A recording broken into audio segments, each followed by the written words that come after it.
A torn Wehrmacht medical pouch lay at Corporal Mitchell's boots. Inside 3 sulfonylamide packets and a crumpled photo. December 16th, 1944. Ardennes Forest. The German soldier was bleeding out 15 yards away. Mitchell had 2 morphine syrettes left. His squad had 3 men down. Every second cost American blood. The enemy's eyes, wide, terrified, 19 at most, locked onto his. The medic's oath said all wounded. His sergeant's orders said Americans first. What Mitchell did next would define him forever. 3 hours earlier, the morning had started quietly in the pine forest of eastern Belgium. Too quietly, Sergeant Kowalski had muttered as they set out. The kind of quiet that made experienced soldiers nervous. 12 men moved in loose column formation through snow that was nearly 8 inches deep. Fresh powder that muffled every sound and made the world feel contained, isolated, almost peaceful despite the war raging across Europe. Corporal James Mitchell carried the medical kit, 20 pounds of carefully organized supplies strapped to his back, bandages in waterproof packets, sulfur powder in small tins, 6 morphine syrettes cushioned in felt-lined cases, 2 units of dried plasma, surgical instruments wrapped in sterile cloth, tourniquets, scissors, tape, everything a combat medic might need to keep soldiers alive until they reached proper medical facilities. Everything except guarantees. War offered no guarantees. Mitchell was 24 years old. He'd been a medic for 7 months, though it felt like 7 years. Before the army found him in September 1943, he'd worked in his father's pharmacy in Bremen, Ohio. Population 2,000 on a good day when farmers came to town. The pharmacy occupied a storefront on Main Street, sandwiched between Muller's Hardware and the First Presbyterian Church. Mitchell had grown up in that pharmacy, learning to mix compounds and read doctor handwriting, and understand which medicines helped which conditions. His father, Robert Mitchell, believed pharmacy was sacred work. "We hold people's lives in our hands every day," he would tell young James while they ground powders with mortar and pestle. "One wrong measurement kills, one right measurement saves." That's tremendous responsibility. It demands precision, care, and respect for every single preparation we make. Those lessons had shaped Mitchell's approach to everything. Measure twice. Check constantly. Take nothing for granted. Lives depended on getting things right. The army discovered Mitchell's pharmaceutical background during initial processing at Fort Benning. A bored corporal shuffling through paperwork had looked up suddenly. "Pharmacy experience? Can you handle blood?" "Yes." "Ever see someone die?" "My grandmother." "Natural causes." "War ain't natural, son, but we need medics. Report to medical training at 0600 tomorrow." That conversation changed Mitchell's war. Instead of carrying a rifle, he'd carry medical supplies. Instead of killing, he'd try to save. It seemed like a better assignment. More aligned with his values, more consistent with his father's teachings about healing. He'd been naive about what combat medicine actually meant. Medical training lasted 16 weeks. The first 4 covered basic soldiering, how to march, how to shoot, how to survive in field conditions. Mitchell wasn't a natural soldier. He was thin, bookish, more comfortable with chemical formulae than physical exertion. But he worked hard, pushed himself, earned grudging respect from instructors who appreciated effort over natural talent. The medical training came next. 12 weeks of intensive instruction in combat medicine. It was nothing like civilian medical care. Everything was faster, cruder, less precise. The instructors focused on practical skills that worked under pressure. How to stop arterial bleeding in 30 seconds using whatever materials were available. How to treat sucking chest wounds with cellophane and petroleum jelly. How to recognize shock symptoms before they became fatal. How to administer morphine without overdosing patients. How to decide who could be saved and who couldn't. That last lesson proved the hardest. Trege. The French word literally meant sorting. In combat, wounded arrived in waves, more casualties than any medical team could possibly treat. Medics had to sort them, categorize them, decide who got immediate care, who could wait, who was beyond help. The instructors called it battlefield necessity. Mitchell called it playing God, and he hated every minute of the training exercises where they practiced making those decisions. Captain William Reynolds taught the advanced triage course. Reynolds was 35, a veteran of North Africa, who'd seen heavy combat at Kasserine Pass. He'd lost men, carried scars both visible and invisible. He gathered the medical trainees one cold February afternoon in Georgia and looked them over with eyes that had seen too much death. "Listen carefully," Reynolds began without preamble. "You're going to face impossible choices in combat. 3 wounded men, supplies for 2, 5 minutes available, 10 minutes of work needed, 1 morphine syrette, 3 soldiers screaming. What do you do?" The room fell silent. 30 trainees shifted uncomfortably. Nobody wanted to answer. Reynolds continued. "You choose. You make the hard call based on medical need and available resources. You save who you can save. You stabilize who you can stabilize. You provide comfort to those you can't help, and then you move to the next casualty. That's the job. That's what you signed up for when you became a medic. If you can't handle that responsibility, speak up now. We'll find you a different assignment. No shame in it." Nobody spoke up. Mitchell certainly didn't. He wanted to serve, wanted to use his skills to save American lives, wanted to be useful in this war, but Reynolds' words planted a seed of deep worry. Could he really choose? Could he really decide who lived and who died based on quick assessments and limited supplies? He didn't know. He hoped he'd never have to find out, though even then he suspected that hope was foolish. He shipped overseas in April 1944, landed in Liverpool, England, joined the 99th Infantry Division, which was training in the English countryside preparing for eventual deployment to France. The division was new, untested in combat. Most soldiers were young draftees like Mitchell, learning their trade through endless drills and exercises. Mitchell met Private First Class Raymond Chen during those English months. Chen was from Sacramento, California. His family owned an orange grove in the Central Valley. Chen talked about home constantly, painting vivid pictures of California sunshine, the smell of orange blossoms in spring, the way the Sierra Nevada mountains looked purple at sunset. Mitchell enjoyed listening. Chen's stories made England's perpetual grey skies seem less oppressive. Corporal William Davies joined their squad in June. Davies was from South Boston, a neighborhood Mitchell had never heard of, but that Davies described with fierce pride. Davies became their radio man, responsible for the 30-pound SCR 300 radio that kept the squad connected to battalion command. The radio was their lifeline, their way of calling for help or requesting artillery support or reporting enemy positions. Davies treated that radio better than most men treated their rifles. The division shipped to France in September.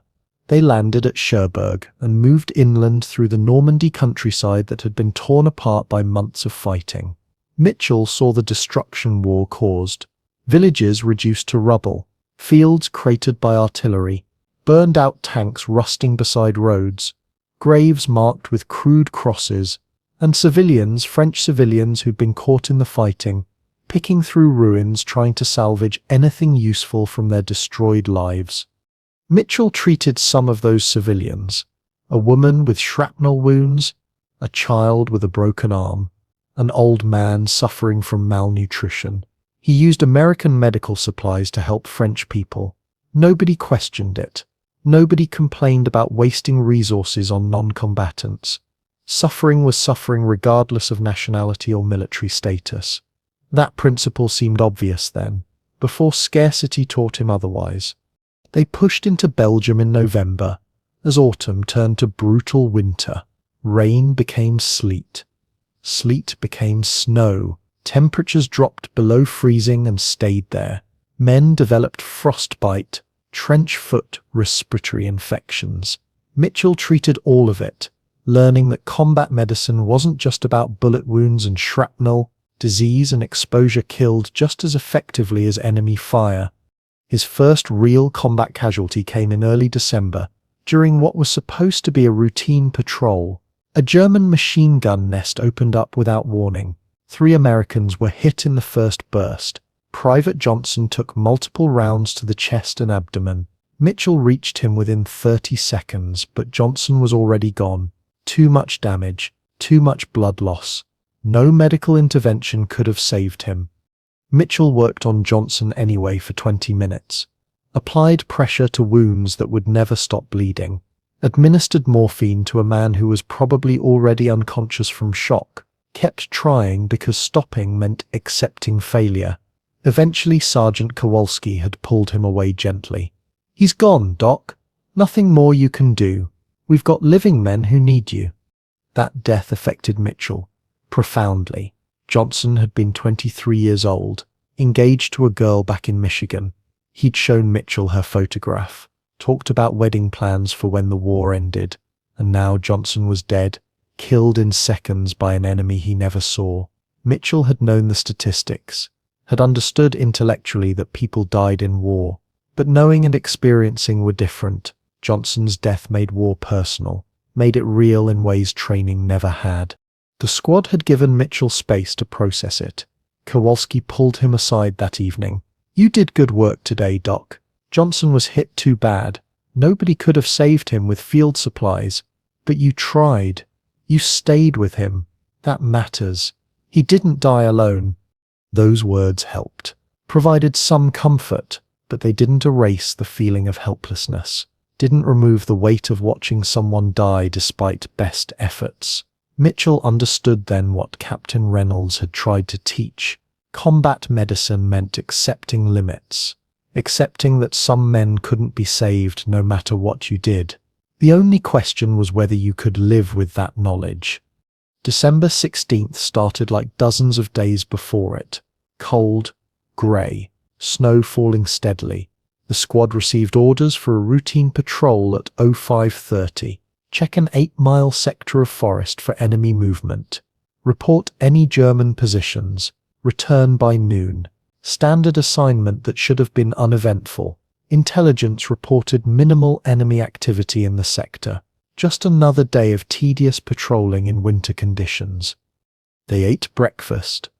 Watery oatmeal, weak coffee that tasted like dishwater. The food was nearly tasteless, but at least it was hot. That counted for something. When temperatures hovered around 20 degrees Fahrenheit, Mitchell checked his medical kit methodically, inventoried every item.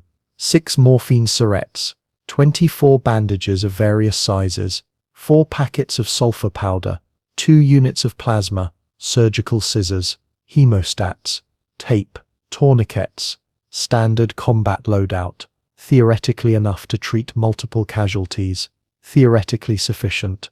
They departed camp at 0600 hours precisely. Sergeant Kowalski led as always, setting a steady pace through the snow. Davies followed immediately behind with the radio.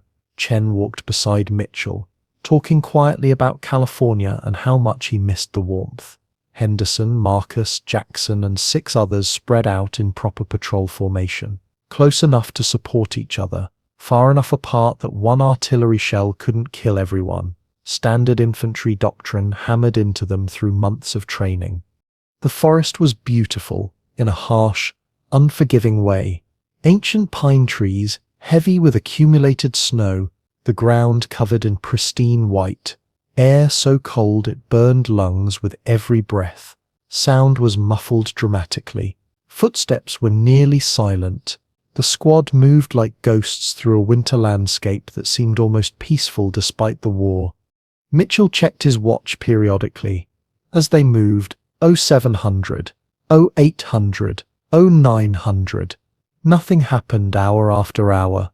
No enemy contact, no civilians, not even wildlife. Just endless trees and snow and cold. The kind of patrol where boredom became the primary threat, where men grew careless because nothing ever happened. At 09:10, Davies suddenly signaled a halt with his raised fist. The radioman pressed one hand against his headset, listening intently to a transmission from battalion. His face tightened. Concern flashed across his features. He turned to Kowalski. They had a brief, urgent conversation that Mitchell couldn't hear from his position 20 yards back. "What's happening?" Chen whispered. "Don't know," Mitchell whispered back. "Probably just updated orders." But it wasn't routine. Davies had received intelligence reports of increased German activity throughout the entire sector. Multiple patrols had reported enemy movement. Radio intercepts suggested something big was developing. Battalion wanted all patrols to exercise extreme caution and report anything unusual immediately. The German offensive that would become known as the Battle of the Bulge was beginning. Mitchell's squad was about to walk directly into its opening phase. They continued forward more cautiously. Weapons came off shoulders. Safeties clicked off. Eyes scanned constantly for threats. The forest felt different suddenly, more menacing. Every shadow held potential danger. Every sound could indicate enemy soldiers. The change in atmosphere was palpable, even though nothing visible had changed. The ambush came at precisely 09:15.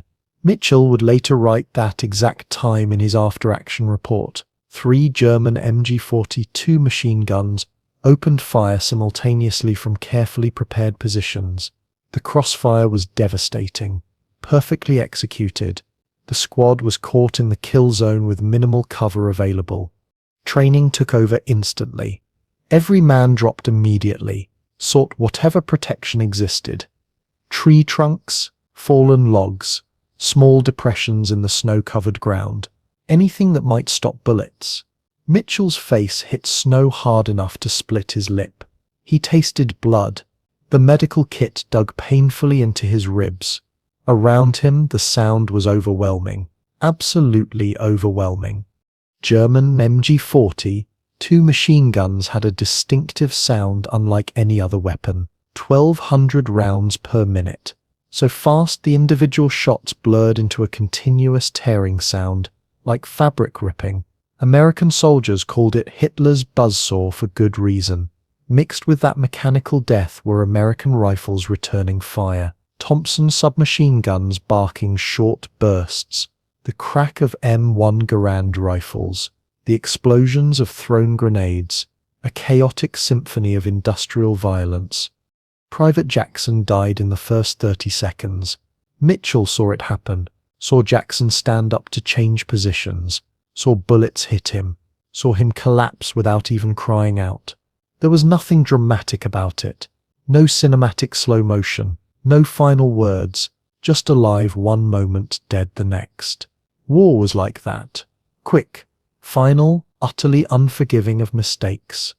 Sergeant Kowalski was shouting orders that Mitchell could barely hear over the gunfire and ringing in his ears, but he could see Kowalski's hand signals.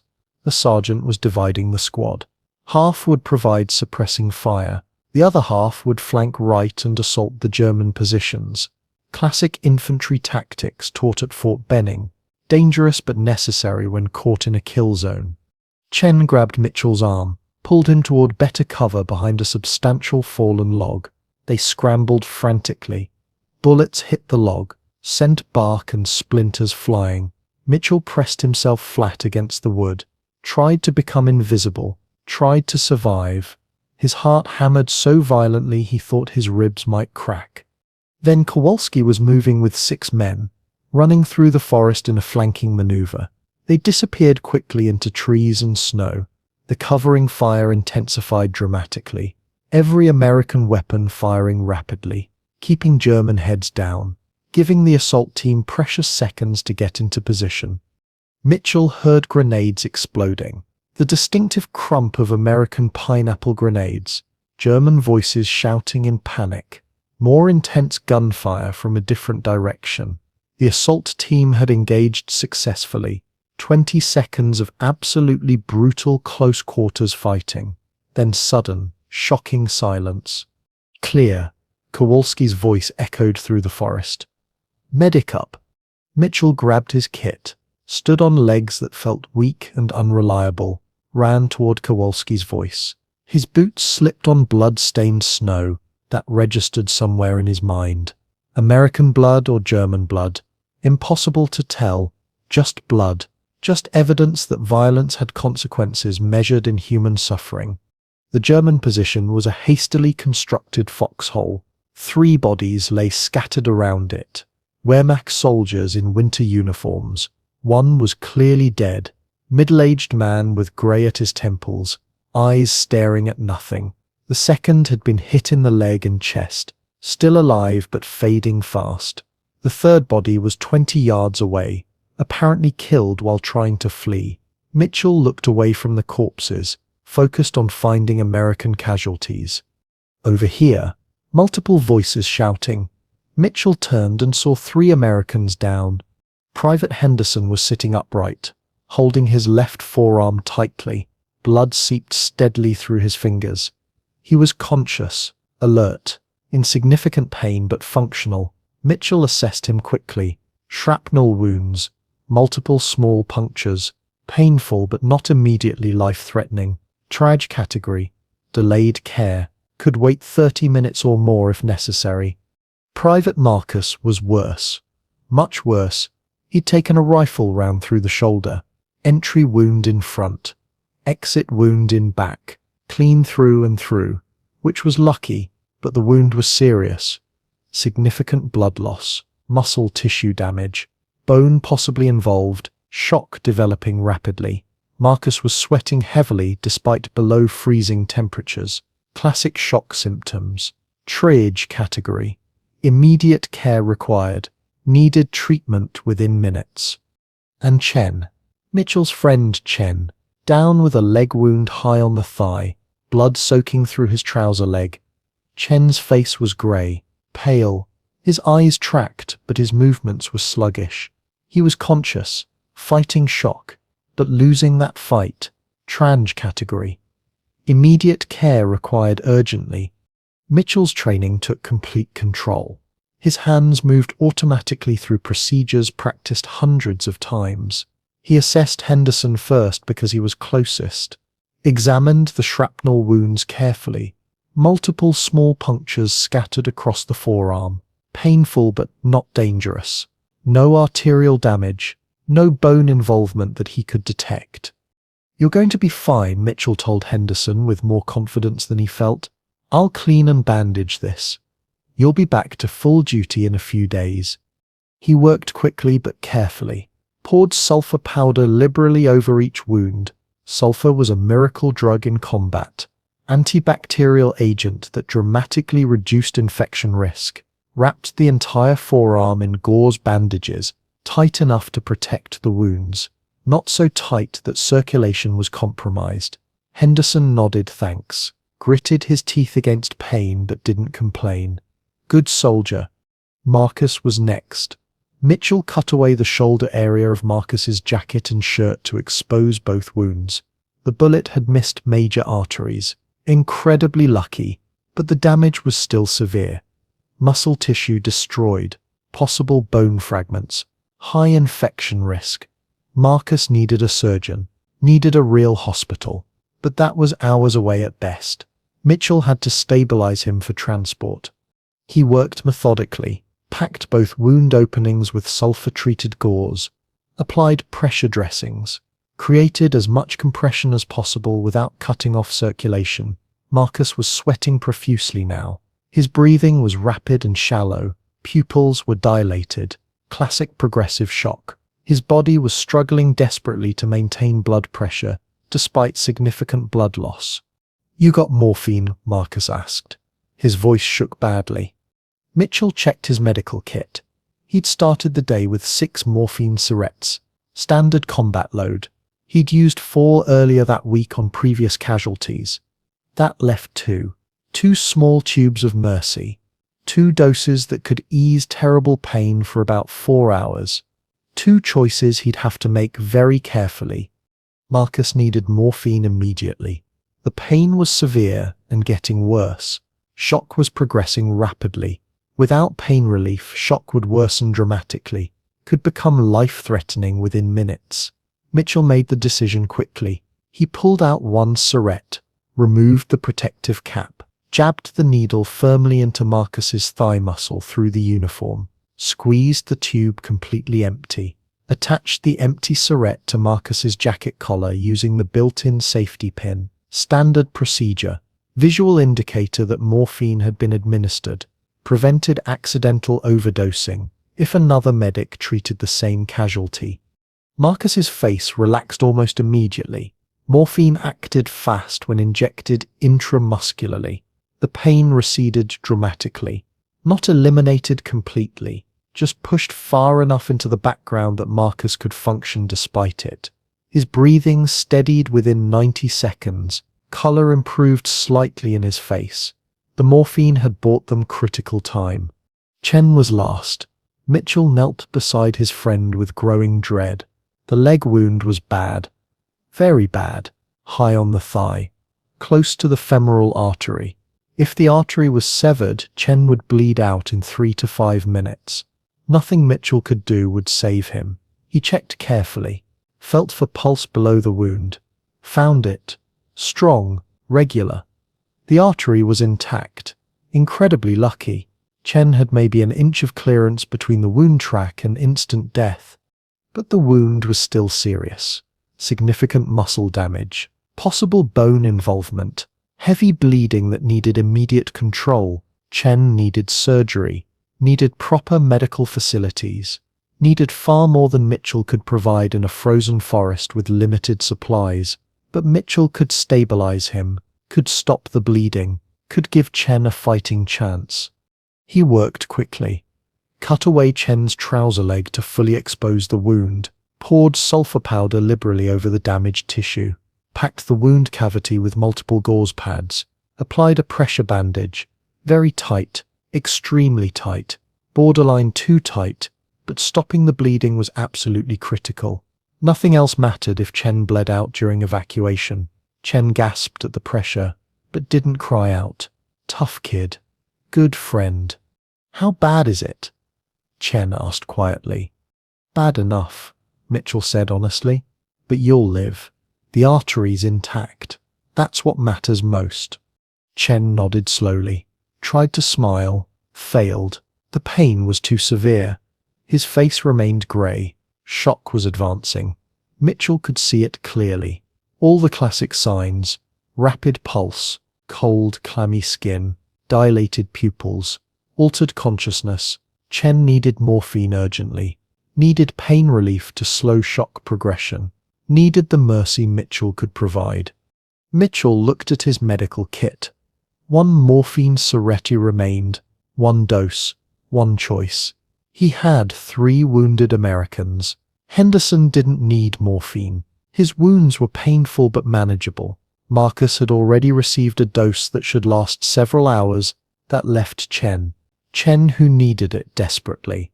Chen who deserved it. But Mitchell hesitated. One syrette left. One dose remaining in his entire kit. What if something else happened? What if they got ambushed again during evacuation? What if someone else got hit? What if saving this final syrette meant the difference between life and death for someone later? The questions paralyzed him. Chen watched Mitchell think. Read his expression. Understood the dilemma. I'm okay, Doc. Really. Save it. Might need it more later. Don't waste it on me. Mitchell wanted to give it to him anyway. Wanted to ease his friend's suffering immediately. But Chen had a point. They were still deep in enemy territory. Still had to evacuate 3 wounded men through potentially hostile forest. Still might face more combat. Might need that morphine desperately. One syrette might be the difference between saving someone and watching them die in agony. Okay, Mitchell said reluctantly. But if you get worse, tell me immediately. Don't be a hero. Don't suffer in silence. Deal, Chen agreed weakly. Sergeant Kowalski gathered the survivors efficiently, did a quick head count. 8 men still standing, 3 wounded, 1 dead. 14 men had started this patrol. Now they were down to 11 functional soldiers, and Private Jackson's body lay where he'd fallen. They couldn't carry a corpse, couldn't burden the squad with dead weight when wounded men needed evacuation. Standard procedure was clear. They took Jackson's dog tags, removed both from around his neck, left one with the body, standard identification in case the corpse was disturbed before Graves' registration could recover it, kept the other for the chaplain, for the official casualty report, for the telegram that would eventually reach Jackson's family in Detroit. Davies called in coordinates to battalion on the radio, reported casualties, requested Graves' registration. Battalion acknowledged the report, promised recovery as soon as the tactical situation permitted. That meant hours, maybe days. Jackson would lie in the snow until someone could safely reach this location. It was necessary, practical, standard procedure. But it felt wrong to Mitchell, deeply wrong. Abandoning a friend in enemy territory, leaving him alone in the cold. He forced himself not to think about it too much. The living needed him. The dead were beyond help. They started the long march back toward American lines. Kowalski set a slow, careful pace. Chen could walk with support from Henderson. Despite his wounded arm, Marcus needed 2 men to carry him. He was barely conscious, morphine and shock combining to cloud his mind. Progress was measured in yards. Every step required effort. Every minute brought them incrementally closer to safety. The forest felt more threatening now. Every shadow potentially concealed enemy soldiers. Every sound could indicate German patrols. Every snow-laden branch might hide a sniper. The ambush had proven Germans were active in this sector, were moving in strength, were executing a coordinated plan. The squad was vulnerable, weakened, easy prey if caught again. Mitchell checked his watch repeatedly. 09:30, 09:45, 1000 hours. They'd been walking for 45 minutes and covered maybe a third of the distance. At this pace, they needed another 90 minutes to reach American lines, 90 minutes of exposure, 90 minutes of risk. Too long, far too long. At 10:15, Davies stopped abruptly, raised his fist in the universal military signal for halt. Everyone froze instantly. The radio man pointed left silently, indicated movement. Someone was out there moving through the forest. Friend or foe, impossible to determine from this distance. Kowalski signaled the squad to spread out defensively, take cover, prepare for contact. Weapons came up smoothly. Safeties clicked off with small metallic sounds. Mitchell moved Chen carefully behind a large tree, positioned himself between his friend and the potential threat. His hand went automatically to the pistol on his belt. Medics weren't supposed to fight directly, but they also weren't supposed to die without defending themselves. The rules were flexible in combat. The figure appeared between trees, stumbling badly, falling, getting up with obvious difficulty, wrong uniform, German field grey instead of American olive drab, Wehrmacht winter gear. The soldier was clearly alone, obviously wounded, moving erratically toward no particular destination. He collapsed heavily 30 yards from Mitchell's position.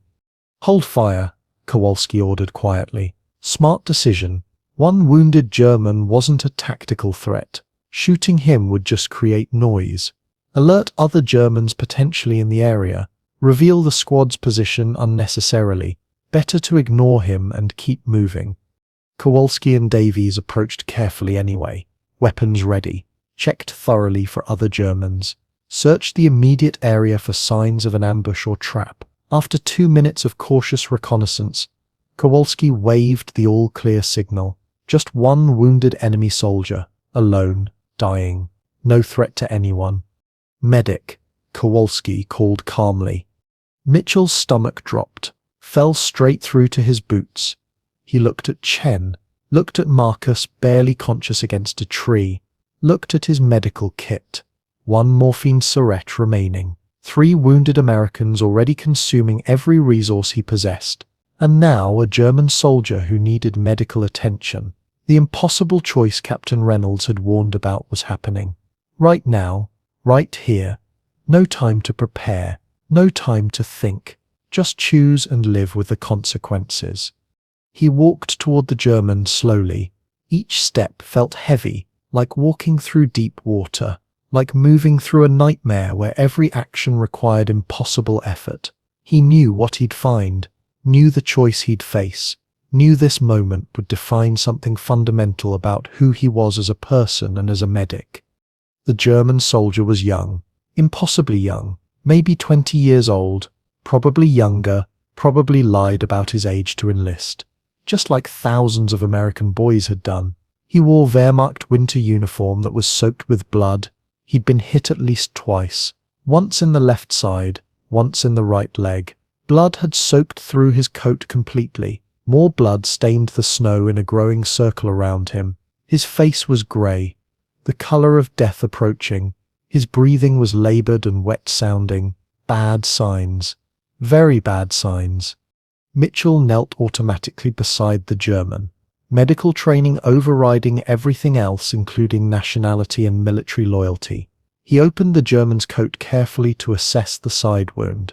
What he saw made his stomach clench. The wound was catastrophic. Intestinal damage. Almost certainly liver involvement. Massive internal bleeding. Even in a fully equipped surgical theatre with an experienced trauma team, this soldier's chances of survival would be minimal. Maybe 5%. Here in a frozen forest with only field supplies, his chances were exactly 0. He was dead, just didn't know it yet. The leg wound was equally terrible. Shattered femur, bone fragments clearly visible through the torn flesh. The femoral artery was miraculously intact. But that didn't matter much. Given the abdominal wound, the combination of injuries was absolutely fatal. This German soldier had maybe an hour of life remaining, maybe less. The only question was whether he'd spend that hour in screaming agony or morphine-induced peace. The German's eyes found Mitchell's face. Recognition flickered weakly. American uniform, Red Cross armband. Medic. Maybe help. Maybe mercy. Maybe relief from unbearable pain. The boy's hand reached out weakly, caught Mitchell's wrist with failing strength. His fingers were ice cold, already dying. His lips moved, formed a single German word that Mitchell understood despite knowing no German. Bitter, the boy whispered.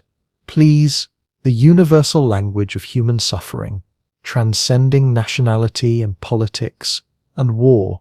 Just one human being begging another for help, for kindness, for mercy in a merciless situation. Mitchell's hand went automatically to his medical kit. His fingers found the last morphine syrette, the final dose remaining in his possession. He pulled it out, held it, looked at it. This tiny tube represented an impossible choice that would haunt him forever, regardless of what he decided. He could give morphine to this German soldier, ease his suffering dramatically, make his death peaceful and dignified instead of agonizing and degrading. That was the medic's oath he'd sworn. Treat all wounded without discrimination. Show mercy to anyone suffering. Heal without regard to nationality or uniform or politics. But giving this dose meant having absolutely nothing left for Americans. If Chen crashed from shock, if Marcus needed more morphine as his initial dose wore off, if someone else got wounded during evacuation, Mitchell would be completely helpless, unable to help, unable to ease suffering, unable to fulfill his primary duty to American soldiers. Or he could save the morphine, keep it for Americans exclusively, follow his sergeant's standing orders, follow military logic and proper prioritization. Americans first always, no exceptions. Let the German soldier die hard. Let him suffer whatever fate his wounds demanded. That was war. That was necessity. That was choosing your own side over the enemy. But it also meant watching a 19-year-old boy die in agony, meant denying mercy when he possessed the means to give it, meant choosing to let someone suffer based purely on which uniform they wore. The German boy watched Mitchell. Hope flickered in his dying eyes. He'd seen the morphine syrette, understood what it represented, understood that relief was possible, that the American medic literally held mercy in his hand. All Mitchell had to do was give it. 1 injection, 3 seconds of work. That's all it would take to transform this boy's death from torture into peace. Behind Mitchell, Chen coughed weakly. The sound made Mitchell turn his head. Chen was visibly worse, significantly worse than 5 minutes ago. The leg wound was bleeding through Mitchell's bandages. Chen's face was ashen grey. His breathing was shallow and rapid. Shock was progressing rapidly. Chen was deteriorating. Would need morphine very soon. Maybe in minutes. Maybe right now. Maybe the morphine Mitchell was considering giving to an enemy. And Marcus, slumped against a tree. The morphine Mitchell had given him 30 minutes ago was starting to wear off already. Pain was returning to Marcus's face. Shock was worsening as pain broke through the pharmaceutical barrier. Marcus might need another dose within the hour. Might need the last syrette Mitchell possessed. Might need the choice Mitchell was contemplating giving to a German. Mitchell looked back at the German soldier. The boy's eyes still pleaded. His hand still gripped Mitchell's wrist weakly, begging without words, asking for mercy that Mitchell could provide, should provide according to his training and his oath, would provide instantly if this was an American soldier. If this was Chen or Marcus or Henderson or any of his squad mates. But this wasn't an American. This was a German, an enemy combatant, someone who'd been actively trying to kill Americans less than an hour ago, someone who might have killed Private Jackson, someone whose country had started this entire war, someone who'd chosen voluntarily to wear that uniform and fight for that cause. The philosophical questions swirled through Mitchell's mind at lightning speed. "Doc," Sergeant Kowalski's voice cut through Mitchell's paralysis. Quiet. Not ordering, not judging. Just asking. Just acknowledging that this was Mitchell's decision to make. Mitchell's burden to carry. Mitchell's choice that he'd live with forever. Mitchell looked at the morphine syrette one final time. His fingers tightened around the small tube. His training said treat all wounded. His father's voice echoed from childhood, preaching mercy and compassion. His conscience said ease suffering wherever you find it. His medic's oath said show care without discrimination. But his orders said Americans first. His supplies said choose carefully because scarcity forces priorities. His responsibility said protect your own men above all else. His practical judgment said save resources for soldiers who had a chance at survival, not for enemy soldiers who were already dead. Mitchell put the morphine syrette back in his medical kit, closed the kit deliberately, stood up slowly on legs that felt weak and unreliable. The German soldier's face collapsed completely. Hope died in his eyes, replaced instantly by understanding, by terrible resignation, by knowledge that help wasn't coming, that mercy would be denied, that he'd die alone and suffering in this frozen forest. His hand slipped from Mitchell's wrist, fell limply into the blood-stained snow. Tears cut clean tracks through the dirt on his face. He turned his head away, unable or unwilling to look at Mitchell any longer. Mitchell walked away, forced himself to move, forced his legs to function despite feeling like they might collapse. He walked back to Chen, didn't look back at the German, couldn't look back, couldn't watch the consequences of his choice. He knelt beside Chen and rechecked the leg bandages with hands that shook badly. "We need to move now," Kowalski said gently. "We're too exposed here. Germans are active in this area." The squad gathered efficiently. Henderson helped Chen stand despite his own wounded arm. 2 men lifted Marcus carefully. They formed up in evacuation formation, prepared to resume the march toward American lines. Behind them, the German soldier called out weakly. German words Mitchell didn't understand linguistically, but comprehended perfectly at a human level. "Help, please. Don't leave me here. Don't let me die alone. Don't abandon me." They walked away regardless. Kept moving, maintained the necessary pace. The Germans' cries followed them for several minutes, faded gradually as distance increased, and the soldiers' strength failed.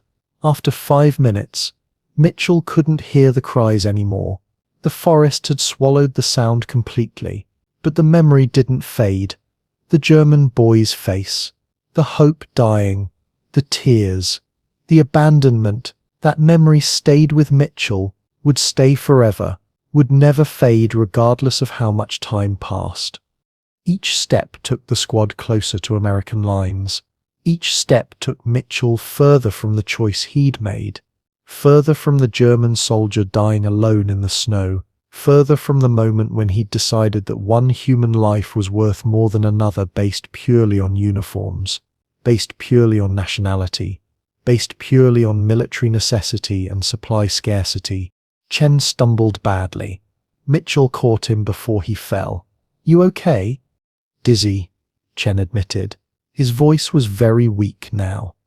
Barely audible. Cold. Really cold. Mitchell checked Chen's pulse immediately. Far too fast. Racing at over 120 beats per minute. His skin was cold and clammy. Pupils were dilated. Classic progressive shock symptoms. Chen was deteriorating rapidly. The leg wound was worse than Mitchell had initially assessed. Significant internal bleeding. Major blood loss. Chen's body was failing to compensate adequately. He was approaching the point where shock became irreversible. And Mitchell had saved one morphine syrette by letting a German boy die in agony. Had kept that resource available for exactly this situation. Had valued American life over enemy life. Had made the choice that would let him help Chen now if needed. Had done what his orders demanded. What military necessity required. What would save his friend's life? "Keep moving," Mitchell said with false confidence. "Almost there. Just a little further." That was a lie. A compassionate lie, but a lie nonetheless. They had at least 35 more minutes of walking through dangerous territory. Maybe 40 minutes given how slowly the wounded were moving. But Chen needed hope desperately. Needed something to focus on beyond pain and cold and encroaching death. Mitchell gave him that hope even though it was false. The march continued. Every minute felt like an hour. The forest seemed endless. Trees and snow and cold stretching forever. The wounded struggled valiantly. The healthy men helped however they could. The squad functioned as a single organism, supporting each other, surviving together through mutual effort and refusal to quit. At 1000 hours exactly, Davies stopped abruptly again, listened intently to his radio. His face went tight with sudden tension. He turned urgently to Kowalski. They had another brief, intense conversation. Then Kowalski addressed the entire squad with information that changed everything. "Germans have launched a major offensive all along this entire sector. Started early this morning. That ambush we hit was just advance scouts.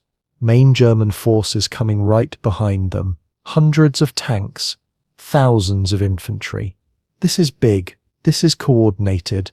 We need to reach our lines immediately before we get caught in the open." Nobody spoke. The implications were absolutely clear. The Battle of the Bulge had begun. The largest battle American forces would fight in Europe. History was happening around them right now, and they were wounded, slow, vulnerable. Easy targets if caught by the German advance. "Double time," Kowalski ordered grimly. "Wounded will have to manage somehow. We're out of options here." They picked up the pace dramatically. Chen gritted his teeth, forced himself to move faster despite pain and shock. Marcus was carried at nearly a running pace. Henderson jogged awkwardly despite the wounded arm. The squad pushed hard, driven by fear and survival instinct and military discipline. Mitchell heard engines, loud, close, getting closer. German tanks or half-tracks or both. The offensive was heavily mechanized, massive. This wasn't a local counterattack. This was a coordinated assault involving entire divisions. The Germans were throwing everything they had at the American lines in a desperate attempt to split Allied forces and reach strategic objectives. They reached the ridge at 10:25. Below them stretched half a mile of completely open ground. No trees, no cover, no concealment whatsoever. just snow-covered field. At the far end, American positions were clearly visible. Foxholes and machine gun nests, command tents, artillery positions, safety, home, survival. But reaching it meant crossing a kill zone while German forces approached from behind. We run, Kowalski decided immediately. All together, maximum speed. Don't stop for anything. Don't look back, just run. They started down the slope. Mitchell helped Chen as much as possible. His friend was barely conscious now. Shock had progressed to critical levels. Chen's weight was almost entirely on Mitchell. It was like carrying a corpse, except Chen was still breathing, still had a chance if Mitchell could get him to the aid station in time. Halfway across the open ground, German voices erupted on the ridge behind them. Enemy soldiers appearing, dozens visible immediately. More coming. The German advance had caught them perfectly. The worst-case scenario was happening in real time. "Run faster," Kowalski yelled desperately. The Germans opened fire. Hundreds of rifles, multiple machine guns. Artillery would follow soon. Bullets kicked up snow everywhere, cracked past Mitchell's head, hit the ground beside his feet.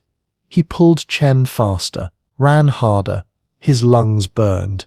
His legs screamed in agony. The medical kit felt like it weighed 200 pounds. But he ran like his life, and Chen's life depended on it, because they did.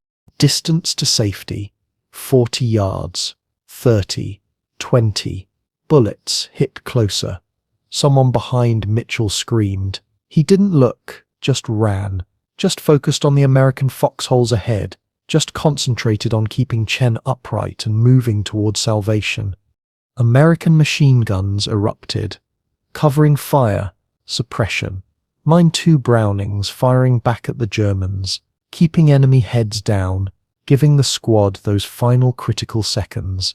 Mitchell heard American voices shouting encouragement, saw soldiers waving them in frantically. Final push. 10 yards.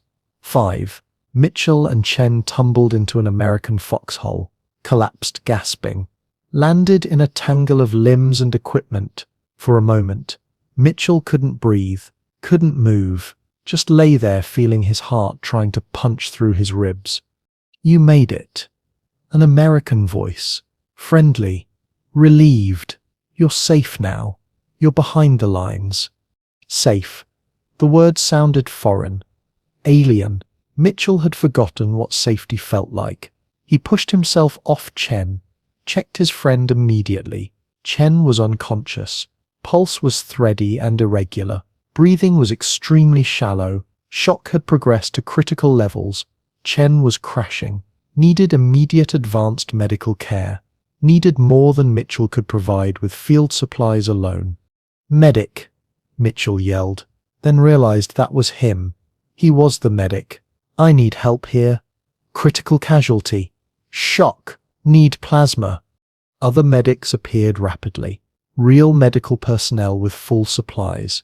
They took Chen immediately, took Marcus, took Henderson, started advanced treatment, carried them rapidly toward the battalion aid station that was set up 200 yards behind the front lines.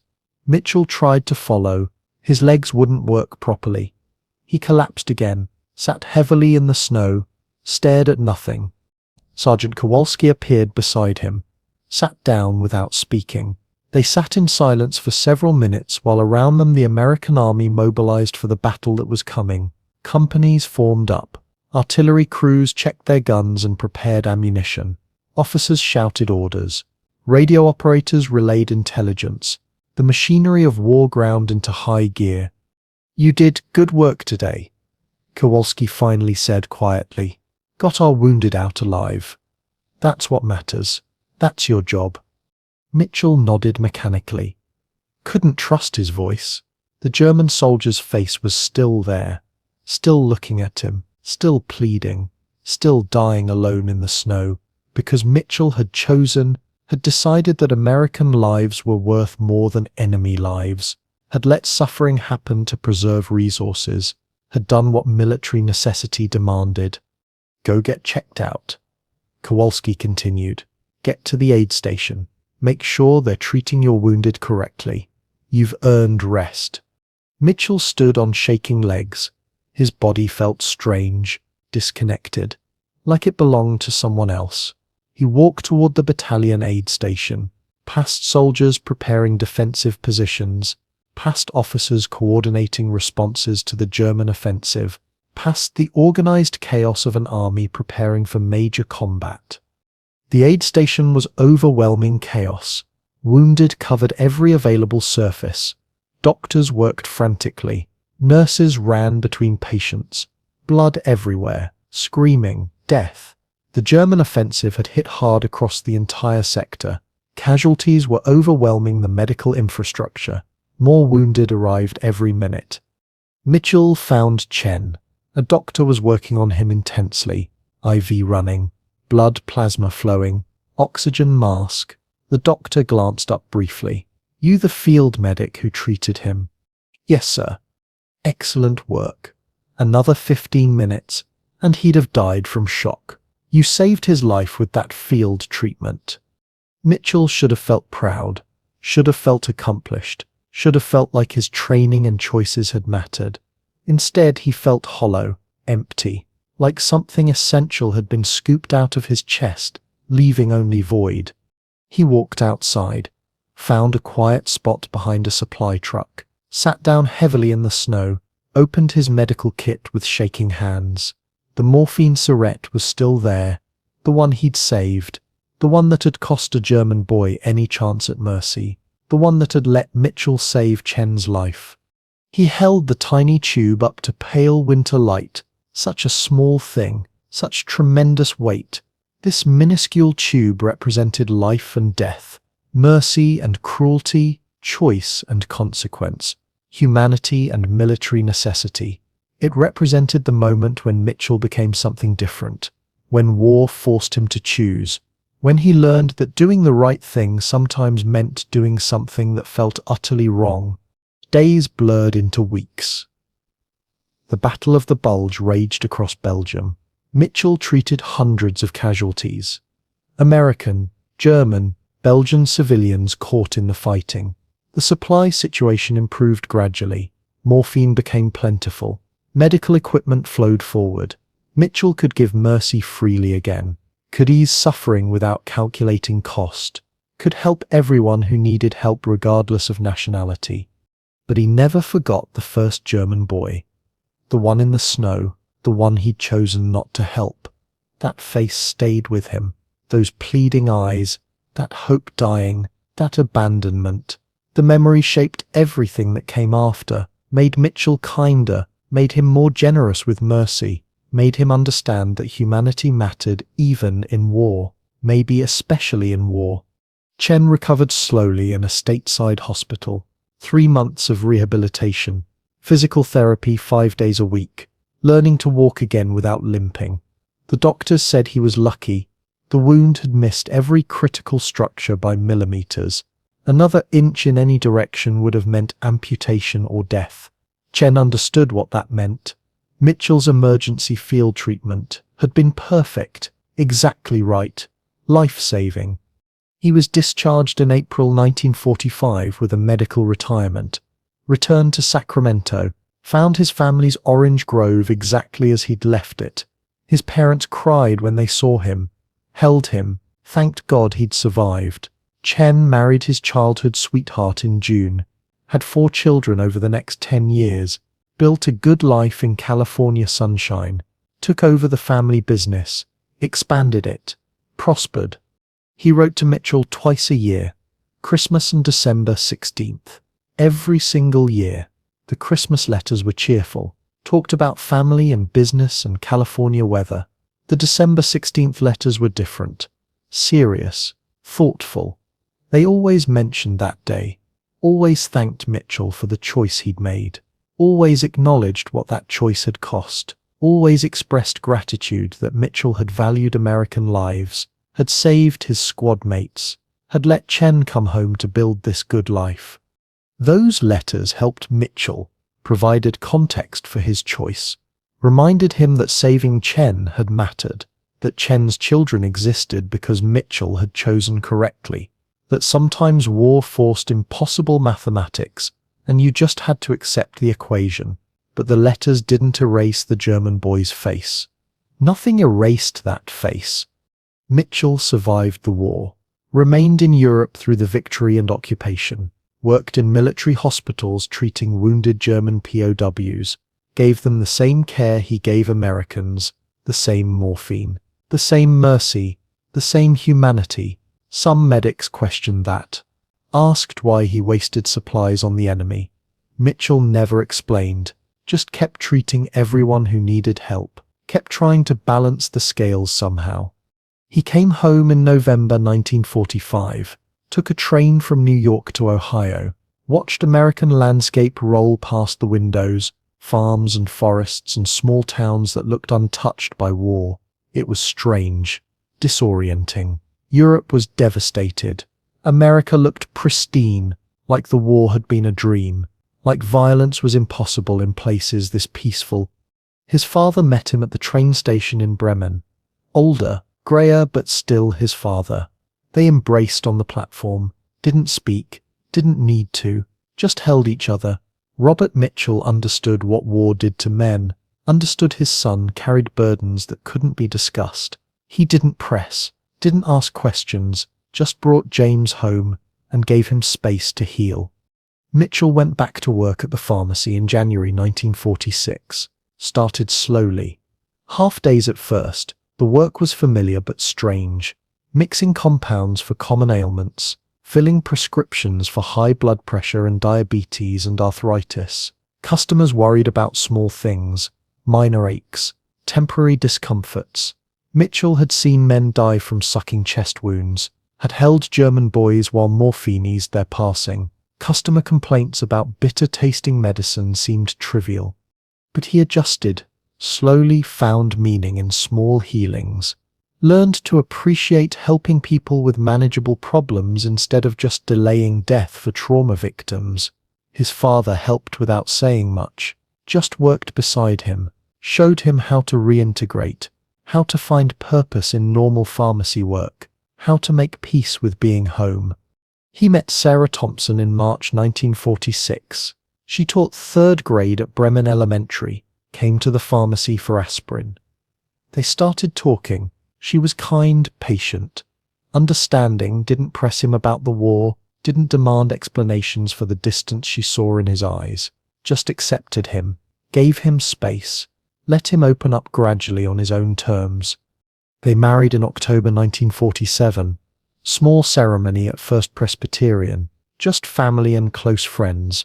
Mitchell wore his dress uniform, couldn't bring himself to wear it since then. Too many memories. Sarah understood. She always understood. They had 3 children. Robert in 1948, Elizabeth in 1950, Michael in 1953. Mitchell was a good father, present, involved. Gentle. He coached Little League, attended school plays, helped with homework, built a normal middle-class American life. But something was always distant. Some part of him remained in Belgium, in the snow, with a German boy pleading for mercy that never came. The nightmares started in 1951, not every night, but often enough.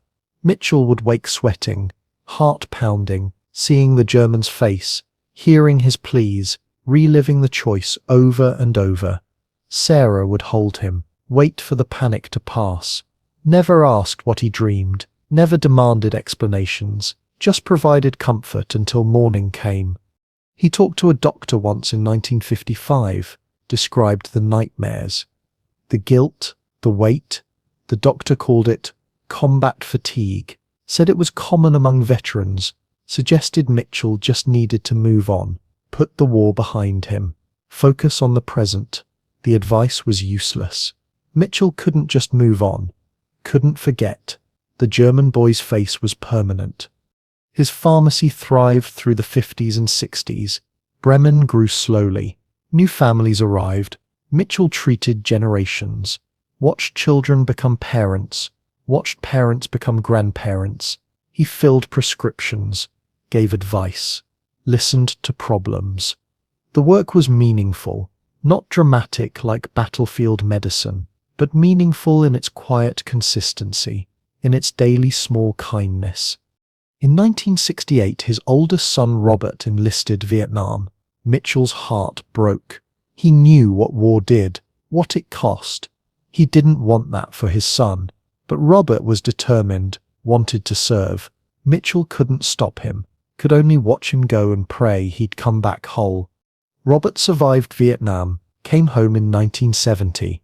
Changed, distant, carrying his own weight, his own nightmares, his own German boy in the snow, though probably Vietnamese. Father and son didn't talk about their wars, just existed side by side. Two men carrying different battles, understanding each other without words. The silence was its own communication. Mitchell retired in 1983 at 63, sold the pharmacy to a younger pharmacist, spent his days with Sarah, with his grandchildren, with his garden where he grew tomatoes and beans and squash. The physical work was grounding, made him feel connected to earth, to life, to growing things instead of watching things die. He gave a talk at Bremen High School in 1995 about World War II, about being a medic, about the choices war forced. He told them about December 16th, about the German soldier, about having one morphine syrette and choosing who got mercy. The students listened in absolute silence. One girl raised her hand at the end. "Do you think you made the right choice?" she asked. Mitchell thought carefully. "I made the only choice I could make with what I had. Whether it was right, I don't know. I've spent 50 years wondering, but I saved 3 American soldiers that day. That has to count for something." But the German died suffering. Yes, he did. And I carry that. I'll carry it until I die. That's the cost. That's what war does. It forces impossible choices, then makes you live with them forever. The school videotaped the talk. Other schools saw it. Other veterans contacted him, shared their own stories, their own impossible choices, their own morphine calculations, their own guilt.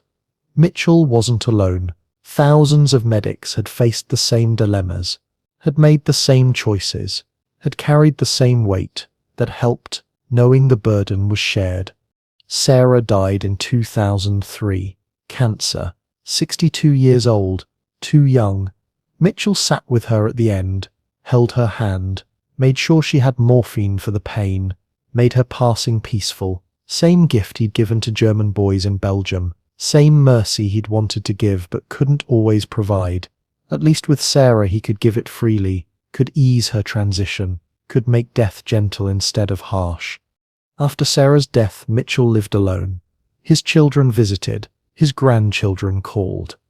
But the house felt empty. He filled time with reading, with memories, with long walks through Bremen that was both familiar and strange. The town had changed, grown, but parts remained the same. The pharmacy was still there. Different owner, same purpose. Healing continued. In 2006, he started writing it all down.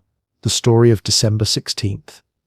The German soldier, the morphine syrette, the choice. Everything he'd carried for 62 years. He wrote for 3 months, filled a notebook, got every detail right, every emotion, every doubt, everything. His daughter Elizabeth found the notebook after his death, read it, understood her father in new ways, understood the distance she'd sensed, the nightmares, the weight he'd carried so quietly for so long. She published it in a book of veteran memoirs. Other people read it. Other medics recognized their own experiences. Other families understood their fathers better. Mitchell died in January 2007. 84 years old, heart failure. His children were there, his grandchildren. He'd lived a good life, a long life, made peace with most things, but in his final hours he talked about the German soldier, about the morphine he didn't give, about the choice that had haunted him for 63 years. Elizabeth held his hand. "Dad, you did enough. You saved so many people. You gave so much mercy. You can let this go." "I see his face," Mitchell whispered. His voice was very weak, fading. "Even now, after all this time, I see him looking at me, hoping, and I see hope die when I walk away." He understood, Dad. He was a soldier. He knew the situation. He knew you had to save your own men. "Maybe, but I wish I'd had enough morphine. Enough for everyone. Enough so choosing wasn't necessary." Elizabeth squeezed his hand. "I know, but you did what you could with what you had. That's all anyone can do." Mitchell closed his eyes. His breathing slowed. In his mind he was back in the Ardennes, back in the snow, but this time he imagined having unlimited morphine, imagined treating everyone, imagined mercy without limits. It was a comfortable fiction, a final grace, a way to die without the weight. But the truth remained. He'd chosen. He'd saved his own men. He'd let an enemy die. And he'd carried that choice for 63 years, 4 months and 11 days. That was the cost of war. Not just bodies, not just scars, but the weight of impossible choices, the burden of mercy rationed, the knowledge that sometimes doing right means someone suffers. Because that's what war costs. Not just lives and bodies, but pieces of soul, pieces that sometimes never fully heal, pieces that remind us that mercy matters, that choices have weight, that humanity is fragile, that sometimes doing necessary things creates scars that never fade. And sometimes, just sometimes, those scars teach us to be better, kinder, more merciful when mercy is possible. That was Mitchell's war. That was his burden. That was his gift. He carried impossible weight with grace, and in carrying it he showed others that humanity survives, even in war, even in impossible choices, even in frozen forests when morphine runs out and choosing means someone suffers. That survival matters. That grace matters. That mercy matters. Always. The German boy Mitchell left in the snow was never identified, never named officially. Just one more casualty among thousands. Wehrmacht records from that sector were incomplete, destroyed in the chaotic final months of the war. His family probably received a telegram. Missing in action, presumed dead. They mourned without knowing details, without understanding how their son had died, without knowing about the American medic who'd faced an impossible choice. But through Mitchell's story, through the weight he carried publicly in his final years, through his daughter's book, that German boy was remembered, given acknowledgement if not mercy, given recognition if not relief. His death mattered because Mitchell refused to forget, refused to pretend the choice had been easy, refused to minimize the cost of military necessity. Other veterans read Mitchell's story, recognized their own experiences. Other medics had faced identical dilemmas, had made similar choices, had carried similar weight. They wrote to Elizabeth, shared their own stories, their own impossible moments when supplies ran short and choosing meant abandoning. Some had chosen like Mitchell, some had chosen differently. All carried scars. One letter came from a former German medic, Hans Krieger, now 79 years old, living in Munich. He'd served in the Wehrmacht, had been in the Ardennes during the Battle of the Bulge, had faced his own supply shortages, his own impossible choices, had let Americans die to save Germans. The math worked both ways. The burden was universal. "We were all just trying to survive," Krieger wrote. "All just trying to save who we could with what we had." The American in your father's story. He understood. Every combat medic understands. When supplies are limited, you save your own. That's not cruelty. That's war. Your father carried unnecessary guilt. He did right. He followed his duty. He saved American lives. That German boy, whoever he was, would have understood, if he'd lived, would have done the same for his comrades. Elizabeth published that letter alongside her father's story. It provided perspective. Context. Showed that the burden of impossible choices wasn't uniquely American, wasn't uniquely Mitchell's.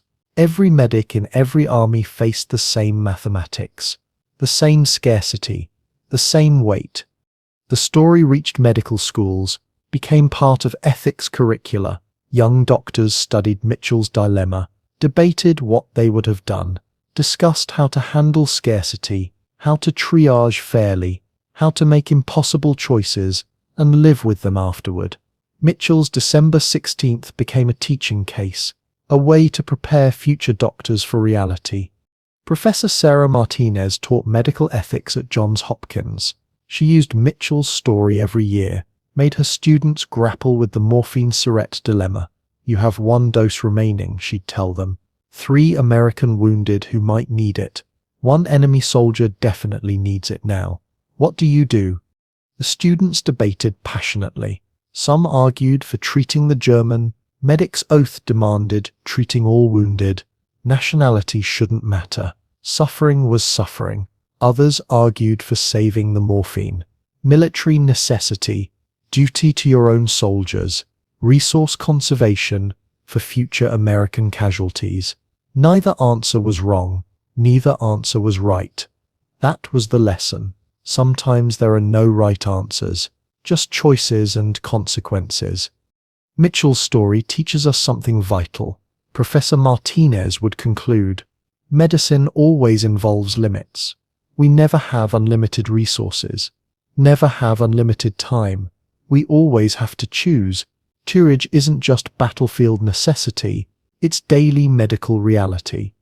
Every hospital, every emergency room, every doctor faces versions of Mitchell's dilemma. Who gets the ICU bed when 2 patients need it? Who gets the donor organ when multiple patients are waiting? Who gets the experimental treatment when supplies are limited? Medicine is about making hard choices with incomplete information and limited resources. Mitchell's story prepares you for that reality. The story reached beyond medical circles, became part of military ethics training. Officers studied Mitchell's choice, discussed command decisions, resource allocation, caring for your own versus humanitarian obligations to enemies. The story illustrated tensions between military necessity and human morality, between winning wars and maintaining humanity, between effective command and ethical leadership. Captain Rebecca Thornton taught ethics at West Point. She used Mitchell's story with cadets who'd soon command soldiers in real combat. Lieutenant Mitchell faced a choice that war forced on him. She'd explain, he had to decide based on limited supplies and military priorities. He chose to save American lives. That choice was defensible, appropriate. But it cost him, haunted him for 63 years. That's the burden of command. That's what we're preparing you for. Sometimes doing right means doing harm. Sometimes military necessity conflicts with personal morality. Sometimes you make the correct tactical decision, and it still breaks something inside you. Mitchell's story teaches us that burden is real, is heavy, is permanent, but can be carried with grace. Mitchell's morphine syrette became symbolic, represented all impossible choices, all moments when scarcity forced prioritization, all times when doing necessary things created moral injury. The physical syrette Mitchell had saved that day was lost, probably used on another casualty later in the battle, but the metaphorical syrette lived on, became shorthand for ethical dilemmas without good answers. In 2015, the Army opened a medical museum at Fort Sam Houston. Mitchell's story anchored the World War II section. Elizabeth donated her father's medical kit. The museum displayed it behind glass, showed how one medic's impossible choice illustrated universal challenges every combat medic faced. On December 16th each year, the museum held a remembrance ceremony, honored combat medics who'd faced impossible choices. Veterans attended, shared their own stories. The ceremony became sacred, a place where burdens could be shared, where weight could be acknowledged.